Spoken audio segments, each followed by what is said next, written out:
All right, what's going on, everyone? It's been a minute. Here What's with up, everybody? Mondo. Yes, Got sir. some interesting stuff wanted to dive into. We had that Crawford Canelo. Oh, actually, let me share my screen with you real quick. Um, yeah, just give them an update real quick, Mondo, about what we're gonna talk about while I share my screen with you. Yeah, so we had some pretty interesting fights, particularly in the boxing world. We had what people were calling the fight of the century, kind of like a Mayweather Pacquiao-esque type of fight between Canelo and Terrence Crawford. Terrence Crawford was going up two or three weight classes, I believe, to fight Canelo. And he got the upset win over Canelo. He made it look kind of easy. Um, to some people's surprise, were surprised with the results. But I think it was a pretty good event. What did you think about the fights? Yeah, dude, that did surprise me, to be honest. It's kind of funny because Crawford looked bigger than Canelo. What did you think? Yeah, when people say that Crawford was way smaller than Canelo, I mean, yeah, he fights at lower weight classes, but he's just really good at cutting weight. That's my 2 cents. But if you look, height, length, he was taller and longer than Canelo. Yeah, Canelo's like stocky and he's been used to fighting at that weight class, fighting bigger dudes. Um, Crawford looked pretty big. I think he has a big frame in general, which I think Canelo fighting bigger, slower dudes kind of fucked up the game plan for him, or he couldn't adapt. Crawford was kind of Yeah, too fast. yeah, I was surprised. Um, Crawford just stayed southpaw that whole fight. I mean, I wasn't surprised, but it's like usually he switches back and forth pretty much every fight, so that surprised me a little bit. Yeah, well, actually, before we delve into that fight, like break it down technically, you want to do like the notable undercard or Oh the yeah, co-main in the. yeah. I think the first fight I tuned into was Billy versus Martinez. That was that Oh, was an dude, that was interesting fight. yeah. They Oh, literally just action, were toe to toe the entire time, just literally almost no footwork, just throwing. It was kind of funny. dude, and Billy's gas tank is insane. Yeah, and that one ended as a draw, which is I think that's fair. I mean, like both guys were throwing, both guys were landing. Neither guy was doing anything like crazy different that stood out to me, to be honest. I agree. I think they were going like blow for blow, right? So I think a draw was a good result for them. Yeah, They and have a Turkey. rematch. Yeah, Turkey immediately like the next day or two, he ordered the rematch. Or I don't know who ordered it, but I'm pretty sure Turkey just made some phone calls. I think it's probably the WBC who ordered it officially. Oh, okay. Yeah, I think that one deserves a rematch. Yeah, and if that's on a, hopefully they put that on another big card so they get paid. What do you think either of those fighters has to do to kind of like separate themselves and get the W? Honestly, just try not to get hit as much. To be honest, try to create some separation. But it's like at the end of the day, it's like it was working for both guys because they were. It was a draw, so it's like I don't know. It's tough to say because if obviously if one guy switches up, um, and try something different, and then they like move away from what worked in the fight, then it's like kind of a give and take type of thing. So it's hard to say, to be honest. I think Martinez has like a good little height advantage where he could try to box, but I've never seen him before, and I don't know how his boxing skills are. But if I was Martinez, I would do exactly what you just said, kind of separate, and if it doesn't work, then kind of go back to the same shit. Yeah, exactly. I mean, yeah, at least do what he did, and then here and there, just take a couple steps back and try not to get hit every single time you go in, or whatnot. Make a little bit of a difference to try to get an edge. Yeah, though they got some chins on them too. Yeah, that was wild. I don't know how they did that. To be honest, it was crazy. but they can't have too many of those fights because it's gonna be a short career. Yeah, that shit takes years off your life. Yeah. Did you catch the Callum Walsh Vargas Jr. fight? Yeah, yeah, I did. I think I think the commentators were commentating accurately. That like Vargas, has limited experience compared to Callum. I never really seen Callum before, but I heard from others that he had like good power. But yeah, he just seemed like a more natural fighter, like he's been doing it all his life. He needed to it was like more automatic it seemed. For sure. And yeah, just like you said, he had everything down, tied down, whereas it looked like Vargas was trying to make things happen and Callan was just boxing, if that makes sense. Yeah, it seemed like he wasn't taking too much energy. Maybe he could have, stepped on the gas pedal a little bit and cuz he got hit with some shit that maybe he shouldn't have gotten hit with and maybe he could have applied pressure here and there, but I guess Vargas, Vargas, he's good enough. He was athletic, explosive enough to, give him a decent fight. Yeah. I just noticed Vargas looked like he was obviously less experienced because he was putting himself in worse positions than Callum was, and Callum was just taking advantage like almost every single time. And it was like respect to Vargas for putting the fight on and pushing forward and trying to win it, but at times it was like so forced, and then Callum just looked like naturally just he was just countering everything perfectly. Yeah, and Callum was he looked significantly kind of bigger too. Oh yeah, for I don't know if sure. that's just me, but Yeah, did you know how Callum got on this card, or did you know like his background, like who promotes him, kind of? well, I think you were telling me a while back that that's like Dana's guy. He was like the first kind of like champion potential guy that he when Dana White started his little boxing thing, right? Yeah, Is exactly. that Yeah, that's exactly what happened. So Dana's promoting this card, obviously, and then he got Callum Walsh on this card, and yeah, that's pretty much how it happened. So I think now that Dana has ties in the boxing scene, we're gonna see a lot of Callum Walsh on the bigger cards from moving forward. Yeah, I mean he has some decent skills. I think he could have capitalized on some stuff, but also Vargas, like we were just saying, he was explosive and athletic enough to give him a good fight. But maybe, going up levels, Callum can kind of tie in some shit up. Yeah, for sure. Yeah, like the scorecards, they don't tell the whole story, to be honest. The scorecards are not close at all, but like it was Vargas was there in that fight the whole time. It just he was just a step behind, pretty much. Yeah. But I mean, I think Vargas, like it was just it was purely experience. Like it had nothing to do with like him being a lot worse. It was just if he had more experience, I think he could have made that a much closer fight. Right, right. You know how old he was when he started boxing? No, I didn't know. Let me look it up real quick. I just know Cuz he he doesn't turned. look like Yeah, he. I just know he turned pro pretty quickly. I remember that. Like he was young, turned pro, and it was basically trying to learn yeah, and cuz he build has up. like 17 fights, right? He had more. Yeah,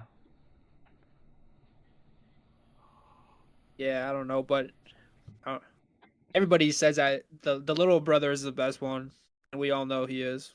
yeah, you can tell. He's naturally better. Yeah. But I don't know the Vargas brothers, they got some good shit going on, like they know how to promote themselves. They make shit interesting. So I don't think this is the end of Fernando Vargas Jr. I think we're gonna see him in these type of fights, Yeah, the in the fact that he future. got on, yeah, the fact that he got on this card says a lot. Yeah, This is as good a co-main matchmaking. event. Yeah, I like the Yeah. matchmaking too. Like that's what makes Dana a good promoter. He puts stuff together like this and that Billy fight. You think that Dana's the one like matchmaking or Or you think there's other people matchmaking? I think he probably played a. I mean, he's not matchmaking a bunch, but since he was promoting this card, I think he definitely put together at least that Callum Vargas fight. I don't know about the other ones. I'm guessing he probably had a little bit of say in some of them. Oh yeah, it was really good matchmaking because Callum he wasn't very well known, but Mm, fighting somebody like Vargas, somebody with the Vargas last name, yeah, like that was huge for him. Even though we know Vargas isn't like the top, the elite top echelon, but it's a good name. It's like kind of fighting like a Ryan Garcia almost, something for like that. sure. Yeah, and it's like they could have just easily thrown Callum some fucking garbage man, some waste man. But they Yeah, threw it yeah, in a for guy sure. that's has a name pretty decent at boxing and made it interesting. Like I was like before the fight, I was definitely intrigued in how this one would go. So before that, I What didn't weight? care at all about Callum Walsh. Like when he was fighting, I didn't really care I didn't really know anyone he was fighting. I didn't care to watch, but this one was a good one. What were you about to say? Oh no, I was wondering the weight class. Oh, says super welterweight, 154. Oh shit, they're big. I thought they were like 135 or so. Yeah, no, Vargas. Yeah, I always thought Vargas was big. He's the biggest out of the three, and then Callum was pretty big too. Dude, yeah, there's 154. I guess Fundora. The guy from Australia, Zoo, right? Them Oh Zoo. yeah, Those are like the big. Oh, Virgil and Jerron Ennis now. So I guess there are some good fights on the yeah, landscape. for sure, for sure. I think he's gonna move up quick too. He'll probably do like maybe like some interim fight and then probably fight for a title, something like that. Yeah, that'd be sick. Yeah. All right, let's Um. go to them. Oh, I bet he fights like a Keith Thurman or something, someone like on the tail end that's had a name, something like that. Yeah, there's some of those fighters out there. Yeah. So that main event, Canelo Crawford, man. Yeah. So what were your thoughts leading up to the fight? What was your prediction? I figured it would be Crawford winning decision, but I figured the judges would make it hard, so I bet on a draw. And I was so close, dude. If Canelo would have won that 12th round, I would have got that draw. Just because, like, I Yeah. obviously they're gonna be biased towards Canelo because he's the bigger name, whatnot. So I figured that the Right, judges right. would sway it a little bit. Um, but yeah, I mean, it was Crawford for a good majority of the fight. I think winning the rounds. But I mean, honestly Yeah, though, like I think it's because Canelo didn't land enough up top. Like he landed a large amount of body shots. I wish they showed the stats on here, but I don't know if you paid attention, dude. He was landing a ton of body shots, and they were heavy too. It just didn't look as appealing as when Crawford would land to the head. right, right. And it in the Crawford shots, even as the quote unquote smaller guy, like they were more significant for sure too. Yeah, they were crisp, and it was surprising because um, I figured Crawford would stick and move. I mean, he did that a lot, but there was definitely a lot of exchanges where he was comfortable just sitting mid and short range, and it was still outclassing Canelo. That was very impressive, to be honest. Yeah, yeah. I think that's what won him the fight. I think Hundred really percent. that's exactly what won him the fight. Just like every other round, two moments where he took a chance and he stayed in tight, just threw like short combinations, then Yep. that were like visibly appealing and were Yeah. landing some clean shots. Like maybe 3 out of the 5 shots that he threw were like landing. Yeah. It I think was. that's exactly what won him the fight. Yeah. And he made that shit look like I don't want to say he made it look easy, but he made that shit look clean as fuck too. Yeah. I think the first few rounds Crawford was pretty hesitant to like throw anything significant, but when as the rounds went on, Canelo looked, visibly more tired. He was throwing like single shots, kind of wide, really wide shots that were really easy to be seen and to defend. Yep. And I think that's exactly when Crawford capitalized, and started throwing those more risky quote unquote combinations. Yeah, like Canelo didn't do a good job of like when they were mixing it up inside. Canelo, he it was kind of like all or nothing type thing, whereas Crawford was flowing. He was bobbing, weaving, and throwing fluidly. Versus when Canelo did it, he was kind of either just defending or throwing one shot at a time, which was like made the biggest difference in those exchanges. Did you kind of notice that? I did, and I think that's what I was saying, that Canelo was so used to fighting these bigger guys, bigger targets. He could have Yeah, he when you fight somebody that's significantly taller than you, like not Crawford was like an inch taller than him, but when you fight those taller people, you kind of got to go a little wider with your shots, because you got a lot of ground to cover, go yeah, around the guard and shit. It's just different trajectories, and I think Crawford was really good at fighting small and fighting tight, with short yeah. combinations.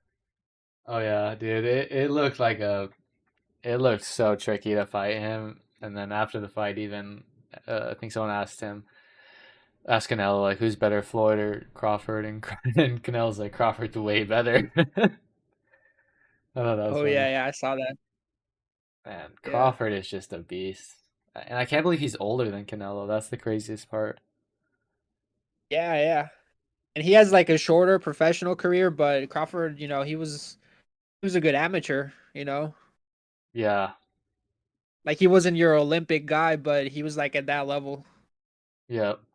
And I've heard stories like even when Crawford didn't have a name and it was just still coming up, like I can't remember. I don't know if it was like Tim Bradley or someone like him.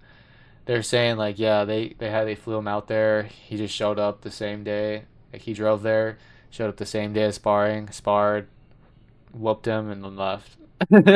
And this is when nobody really knew who he was.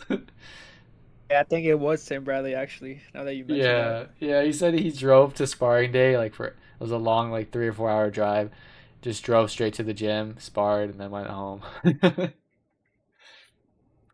But yeah, I think Crawford, he has everything. He has speed, he has power, he has a good chin.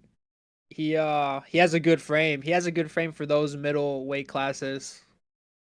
Yeah, And and it's his ability to like fight any style, dude. Like when you see him fight, he's good at every single style.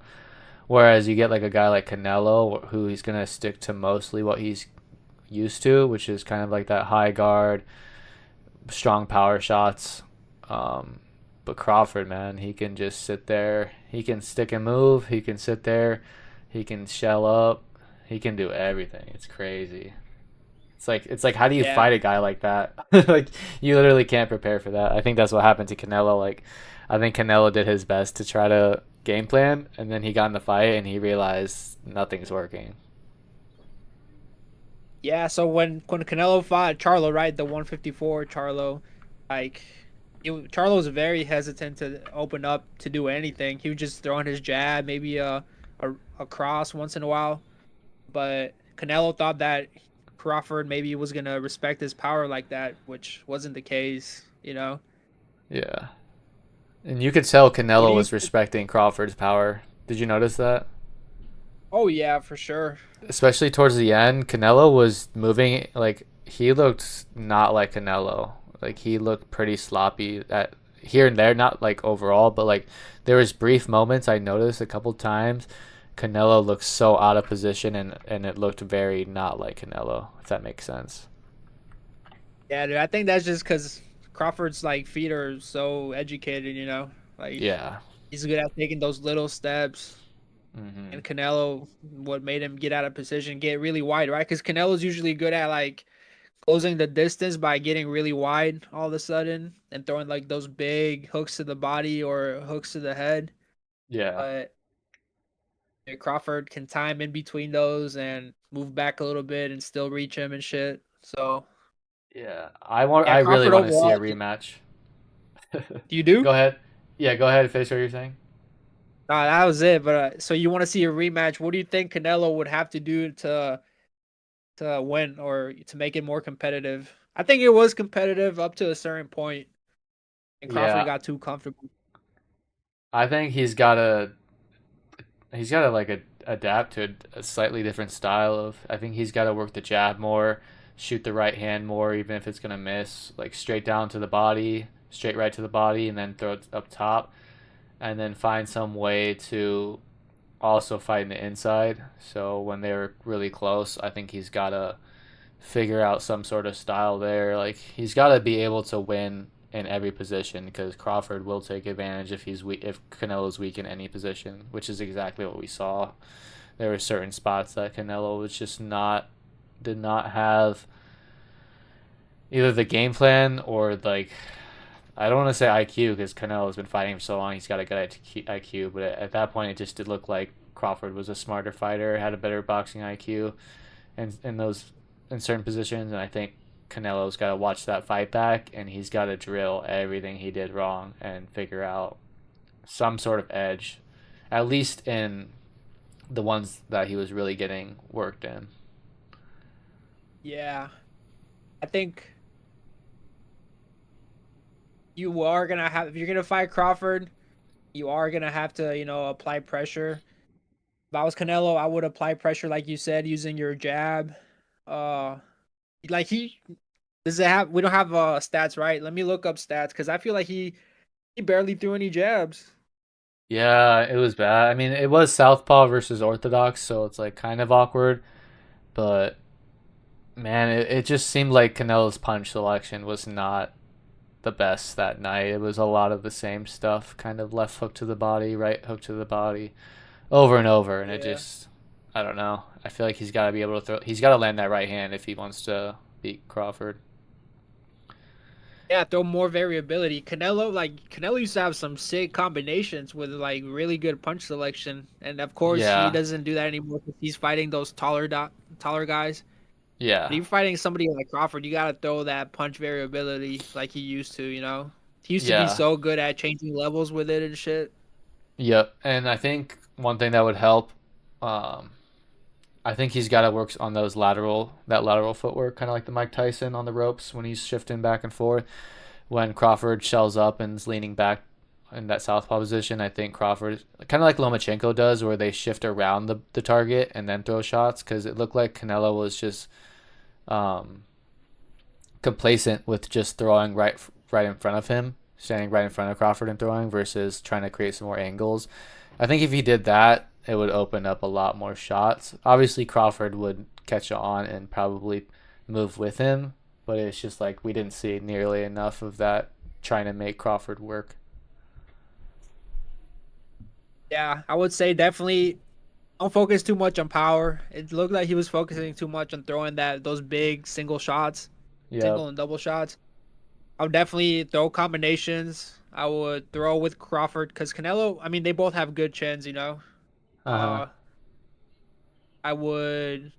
Yeah, you could work more on the feet, even just so you don't get out of position like that. Yeah, Or if you're gonna make a big movement like that, make it when the guy's near the rope, so he doesn't have a lot of space to move back. for sure, for sure. And then Yeah, I didn't see any Canelo counter shots that we're used to seeing. yeah. I That's what mean, I'm maybe saying. Crawford took him away from him, but Yeah, it was tricky. Like it's so hard to say because Crawford's so good that no matter what he does, Crawford's just gonna look different in the rematch and do some other shit. So it's like it's hard to game plan for him. yeah. Because Oh yeah, I get it. for all we know, he could come out in the next fight and just go orthodox and completely ruin Canelo's plans. That would be some fucked Right. up shit. I mean, if they were to fight again, though, that's the basis of the game plan would be just to be not single or double shots. More fluidity, more combinations with less Yep. power. It's okay. You don't have to add your 100% power on every single shot. You gotta have punch selection. Yeah, true for sure. And maybe like working on that footwork, just in and out, side to side type stuff, and versus trying to be like the bigger guy and the bully and just walking him down the whole time. It's just not going to work against Crawford. Right. Yeah. No, I agree. Did you want to go to the UFC now, or did you have anything else? Um, where do you think this puts Crawford at? We'll go over this and then we can go over to the UFC stuff. So a lot of people are saying he's the GOAT now. He beat Canelo. He went up a few weight classes and beat Canelo the man. He's undisputed in three different weight classes. You think he's like the greatest of this generation, or how do you have him? Man, I think he's definitely up there. Um, it's hard to say. I think he's pound for pound one or two. Like if you say he's number one, I'm not going to argue. That's definitely reasonable. But it's at the same time, it's like Usyk's doing some crazy stuff, and it's like I don't know. It's so hard to say because if Usyk didn't exist, Crawford's definitely pound for pound number one. Probably done enough to be called, like the GOAT, I guess, of this generation. Right. I think if boxing was like it is now, maybe like 7, 8 years ago when Crawford was still kind of moving up in weight class, maybe like from lightweight then welterweight here, where like he could fight anybody and everybody, he would be without a doubt the GOAT, and there'd be no question. But it was like at the same time back then it was different, and like Crawford probably couldn't get all the fights because like right now it's not fair because Usyk's getting everybody and anyone. You know what I mean? Yeah. So it's like I guess it's not fair because Usyk, yeah, it's like I said, Usyk's getting those bigger fights and more eyes, more belts and stuff like that. Not to say that Crawford hasn't done enough either. He has, but it's just like this. I feel like this is Crawford's biggest fight, whereas every fight Usyk's had recently has been pretty stellar, like pretty big names, pretty big events, and just big like overall. If that makes sense. Dude, yeah, Usyk is getting banked. He's getting paid hella money because every one of his fights is a Riyadh season fight. Yeah, it's insane, dude. If you're a heavyweight, right now is the best time to be a heavyweight. And another point to that, Crawford, he did go up whatever amount of weight classes to fight Canelo, but that was only like a 14-pound difference. Yeah, Usyk went undisputed in two weight classes, but people don't realize is that when you're in the heavier weight classes, like cruiserweight is 200, 175 to 200 weight limit, right? Now you yeah, go and fight the heavyweights that are like 250. That's way more than fucking 14 pounds. one hundred He's fighting percent. some big dudes. Yeah, and he's knocking these guys around the ring and down. It's just absolutely ridiculous. I don't get how Usyk does it. It's crazy. So that's like the only reason why I could argue Usyk is the GOAT right now slash pound for pound number one. But they're just like neck and neck. Like honestly, I think it's pretty even. Just I just have to give Usyk a little bit more credit pound for pound wise because he could fight a 300-pound guy for all we know. You know what I mean? I would give Usyk credit to because he beat Anthony Joshua and Tyson Fury twice. Yep. Yeah. And he knocked out like a lot of heavyweights.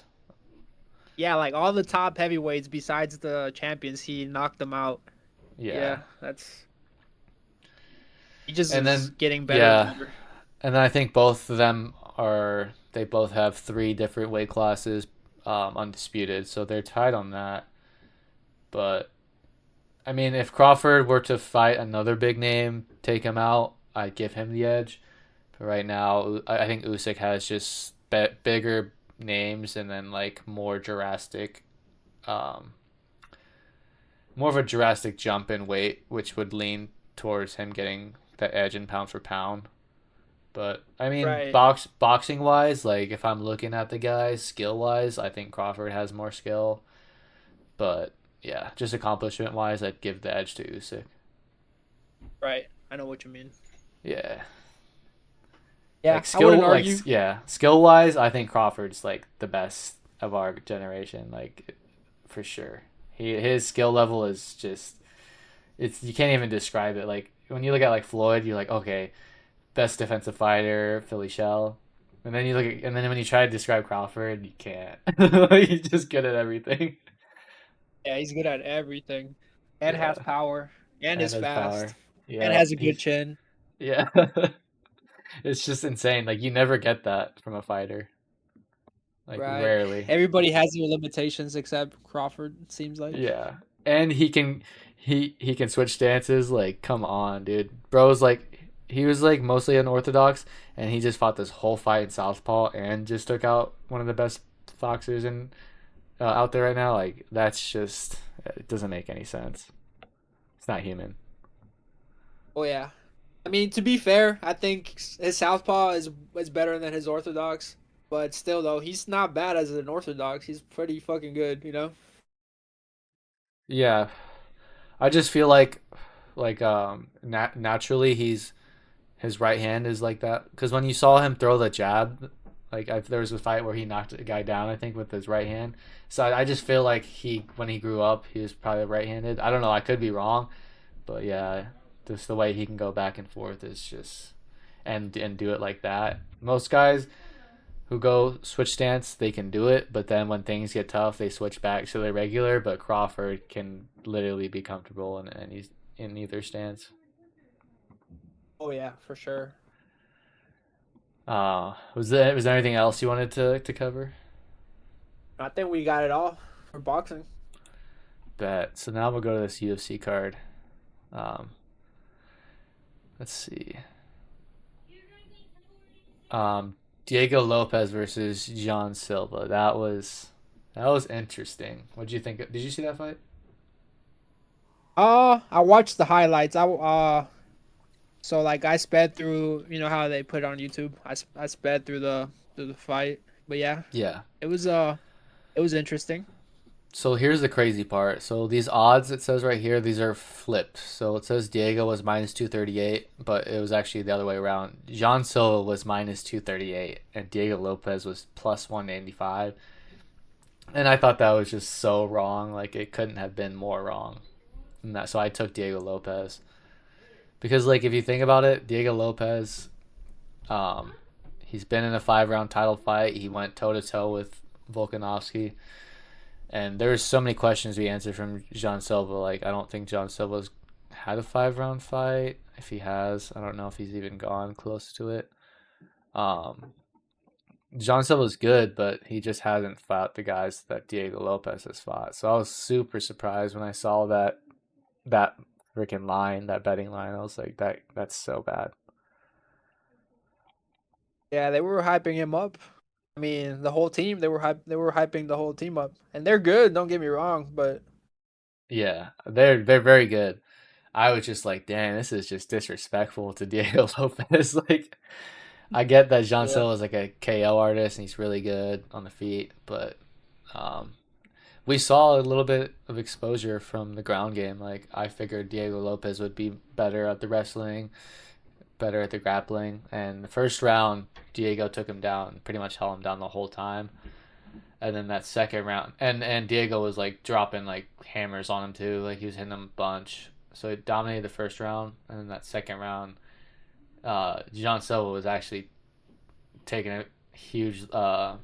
He was making a huge gap on the feet, like he was landing heavy shots, all that stuff, and then out of nowhere, Diego just spinning elbow. That's so ironic that he did that to one of the fighting nerds because like that's what the fighting nerds are known for is like spinning stuff. Yeah, do you think it was like a tactical miscalculation on John Silva? You think it was just his temperament of being a little too wild? Yeah, and He that's left like him how he. open. Yeah, I think that's also just how he fights too. So I think he admitted that after the fight. He's like, yeah, I got a little too aggressive. But at the same time, that's like how he fights and that's how he finishes people. So it's hard to say. Like in the moment, obviously he's just fighting his fight. But then now Right. that happened, I think he's not gonna be doing that as much, especially against a guy like a number one contender type guy.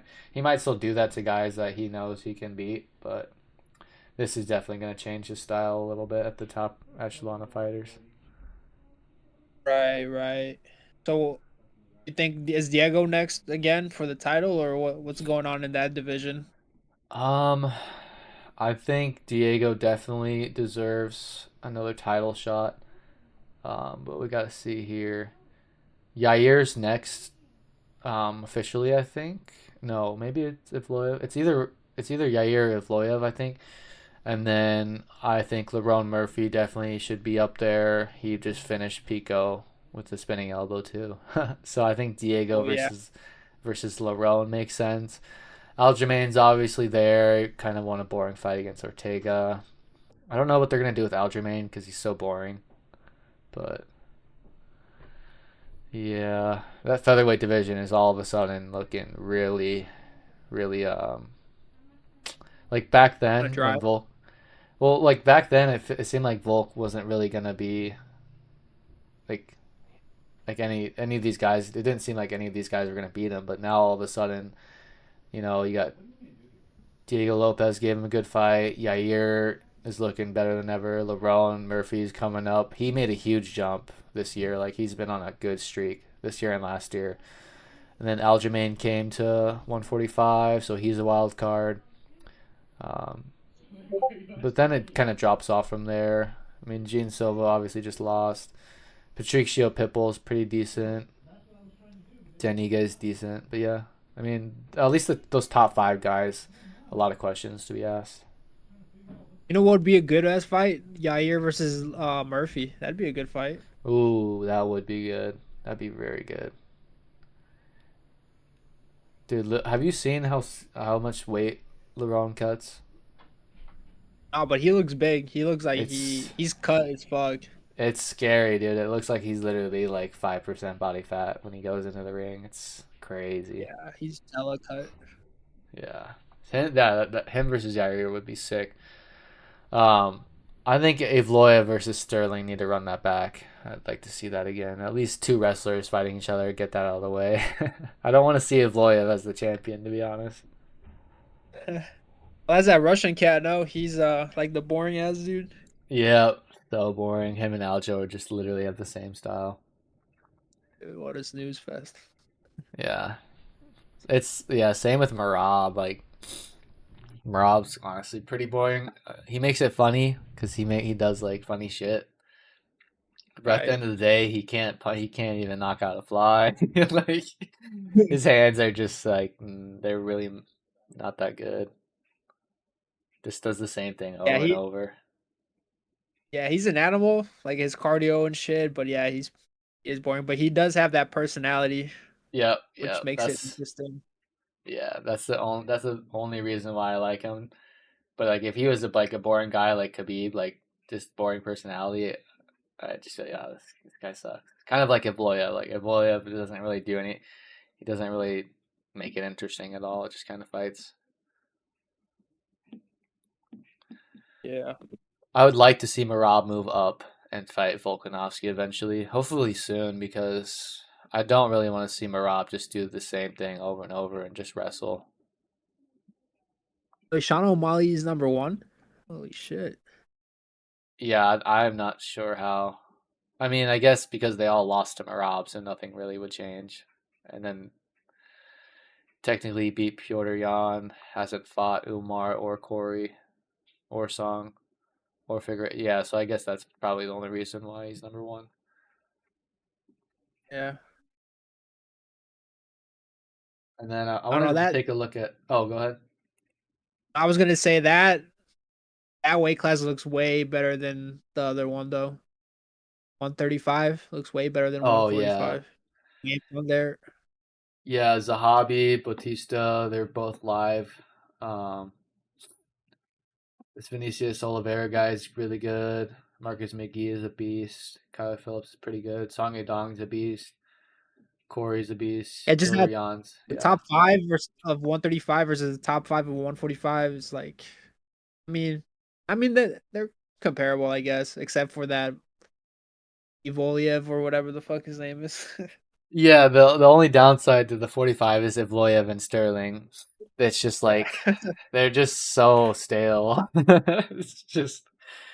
It's like watching fucking bread bake. It's so not fun. Yeah. Did you want to go over that other card real quick? Yeah, this. How do you think Pierre versus Ankalaev 2 is gonna go? Yeah, man. Um, I'm trying to remember. I watched that fight and I'm trying to remember, and I think Pereira looked so like slow. He looked like so stuck in the mud almost Yeah, against Live in their first fight. I don't know if he has something going on, but he just seemed kind of weird, you know? yeah. It didn't. I think honestly, I think it was like he was so surprised that Ankalaev could move like that and was like that for the whole fight, if that makes sense. Like just caught off guard Yeah, almost. And I guess yeah. he was like active, like I think he was like the most active champion. So I think that apparently he might have been injured or just wasn't 100%. And then that combined with probably being caught off guard at Ankalaev's speed, his shiftiness, and like his overall aggressiveness, I guess. Yeah. Shit, I mean, Pereira does fight like that, but usually he's a little more fluid, Yeah, you know? yeah, and yeah, But that yeah, and like more like not scared. It just seemed like he didn't want to let go. Like in the fifth round, he just let go. If he would have fought like that the whole fight, I think Pereira would have won. But that's what I remember mostly is like that fifth round came and all of a sudden we saw a whole different fighter. I don't know if you remember. honestly, I don't even remember. But I do remember that he was getting caught a lot with like with the hands. His defense Yeah, wasn't that good. yeah. It just he was just so not in the fight for those like I think the middle rounds 2, 3, and 4, and then the fifth round his corner's like you need to get the finish, and then he goes out there and just starts just fighting way more aggressive, and I was like damn, like I was just sitting there watching this like if he would have just done this 2, 3 rounds ago he would have easily won this fight because he made it look Right. a lot different in that fifth round. That's what I remember the most. It was a while ago. I just that stood out the most to me, and I think in this rematch, I think it's going to be a way closer fight. I think the odds they had Pereira at like plus 190. I'm like, oh my god, it's not going to be. No, it should not be that wide because I think Pereira's gonna. I think he's gonna bag at least 2 rounds and make it win one, 2 out of the first four, and then that fifth round, I think he's gonna do the same thing and put it on him. I think he personally wins this fight, but it comes down to I think if Uncle Ive switches it up, and if Uncle Ive just starts shooting takedown after takedown, then it's gonna be a long night. Yeah. Do you think if Pereira loses, do you think he's gonna retire or Nah, I don't think he will, just because the money is so good for him. Like, because he's got that name now, and he's gonna get paid either way. So I don't think he retires.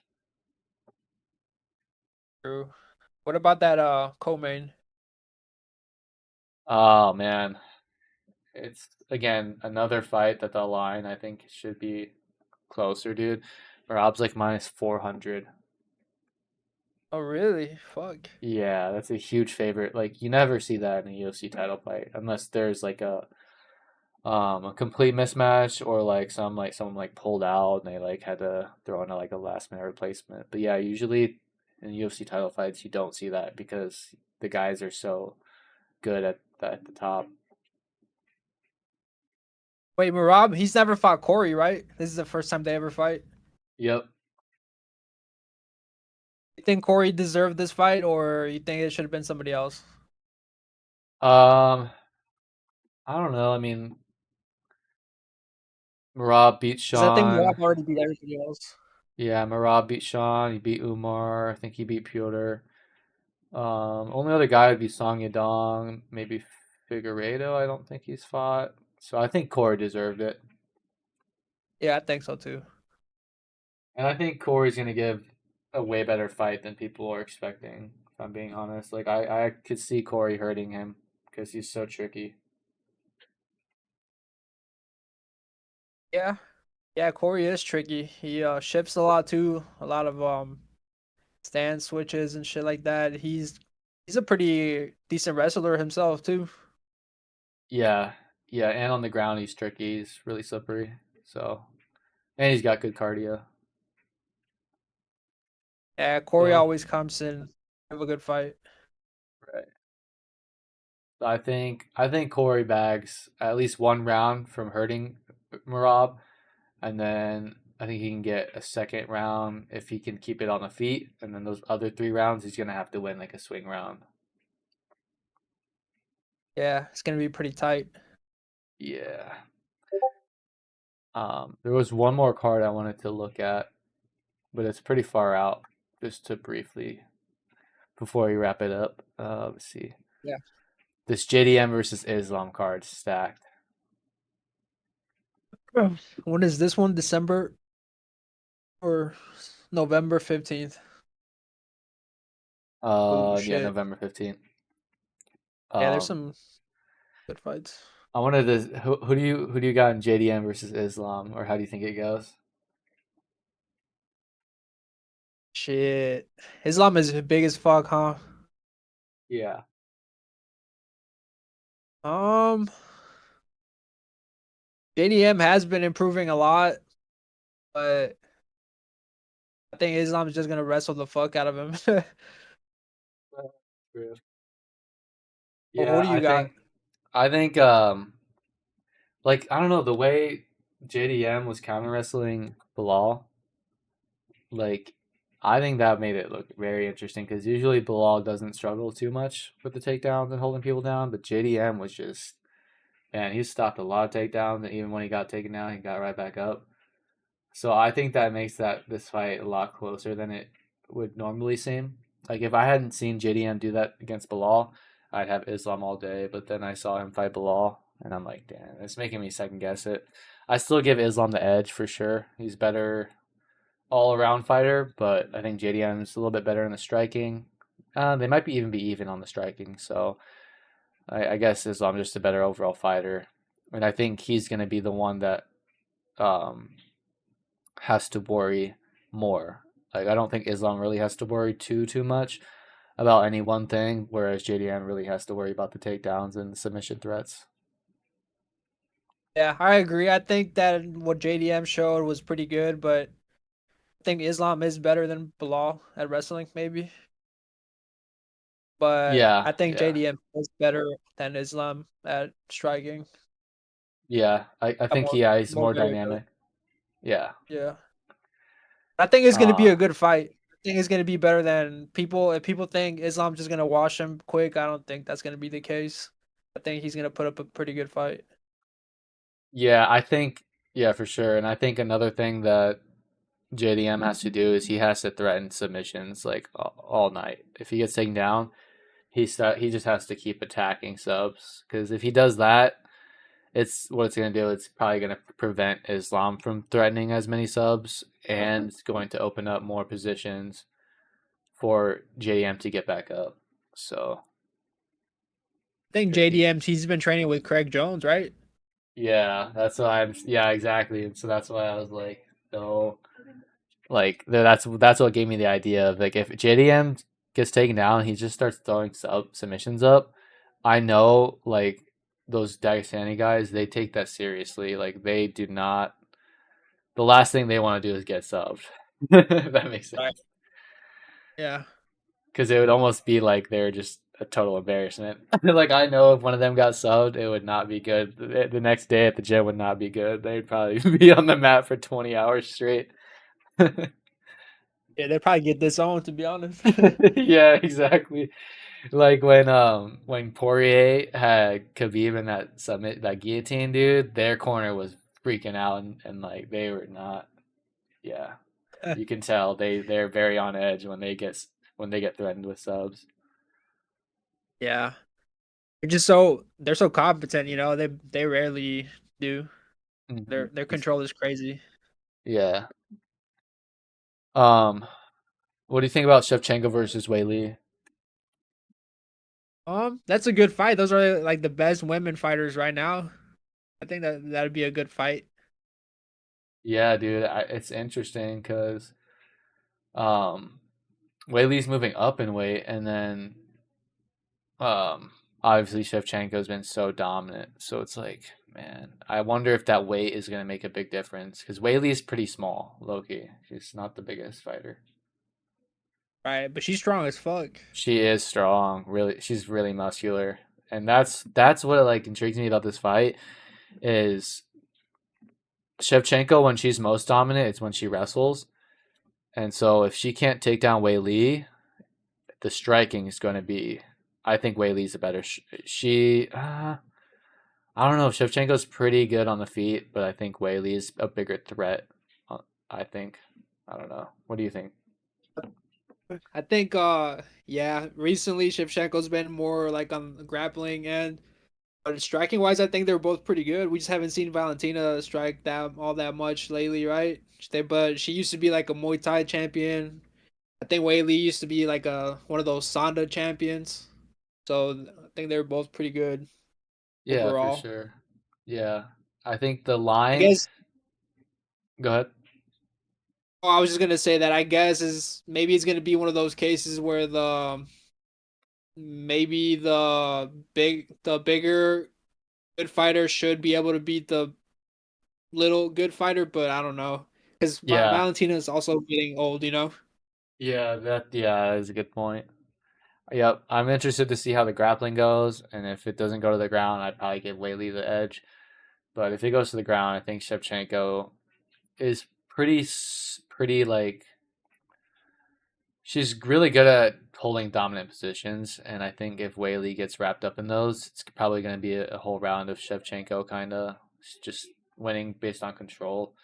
So that's going to make it tricky. Right. And I think Weili, I think the line, the betting line is like dead even, which I'm kind of surprised at. Like, because like Shevchenko, I don't know. I feel like she's proven herself by now that she should be at least a pretty slight favorite. Like, I think Shevchenko should be like I don't know -125. Weili should be plus money, but they're both like -100. I'm pretty sure last time I checked. Mm. Yeah. One this one's in November, right? Yeah. Oh, this is Yep. this upcoming fight is my I think this is gonna. Oh, I don't know. Leon Edwards is a hit or miss sometimes, but it should be a good ass fight on paper. Yeah, versus Prates. I think Prates is the one of the best or is the best fighting nerds guy, in my opinion. Yeah, I like Protes is my favorite style. Even though Yep. Rufy is pretty dynamic and explosive, I think has better technically. Yeah, he's the more I don't know how you'd say it. More reliable, I think. Yeah. Over at least over like a 3 or a 5 round fight, I think Prates is the most reliable. Um yeah, man, that last fight he had that I think he had a spinning elbow KO, that was sick. Whereas like Oh, Rufy and John Silva, they're like if they don't get some crazy knockout, like what more did they have to offer other than just being aggressive and trying to land big shots? Whereas Prates, I feel like he's more comfortable with being in that fight and then just taking it as it goes. If that makes sense. yeah, and he has multiple tools. Like, Yep. yeah, he doesn't. I've never seen him like grapple a lot. Like in Ian Gary, he was grappling the shit out of Prates, but Prates was that a 3 round fight or was that a 5 round fight? I think it was five. I think it was five. Right? Wasn't it a 5 round fight and he came Yeah. out on top? If he smokes and shit. Yeah. Oh my god. After Protes's last fight, he's smoking in the backstage after doing his post fight interviews. And Dana walks back. He's like, "Who's smoking back here? It smells like smoke." It's so funny, dude. Oh my god. But yeah. I don't Was know. there Prates any? is one of my favorite fighters. Yeah, same, same. Was there anything else you wanted to look at? There's some other good fights here, but could definitely go over those maybe as they come by. Yeah, we'll get to those later because those are more in the future. But I think there's some good stuff coming up in the UFC. These next few couple cards should be pretty good. Um, hopefully in the boxing world, with Dana White and just Turkey Al Ashish. there should be some really good fights coming up within the next year or to finish off the year. But Yeah. it was fun to run it back again. Yeah, for sure. And this whole Turkey Al Sheikh thing is interesting. I think he's literally, yeah, he's blowing, $100 million a fight, but I think people don't realize what he's doing. I think literally low key, he's going to control boxing here in the next 10 years. I think 5, 10 years from now, he's pretty much going to own boxing, and we're going to just be like, it's going to be like the UFC almost, where the best fight the best, and there's no excuses. And it's going to be so Yeah. awesome. It's going to be so nice, dude. I heard he's trying to get Wilder and Ngannou to fight boxing. Oh my dude, I think Wilder is fighting Ruiz or something. I saw some clip of them doing like a stare down. Did you see that? Nah, Andy And Ruiz. Andy Ruiz, yeah, I think that they're trying to That's make that cool. one as well. That'd be a good one. Yeah, I think, dude, it sucks. I think if Wilder doesn't get a knockout, I think Andy's gonna knock him out. Could it? Wilder just had two bad losses against Parker and that Zhang guy, right?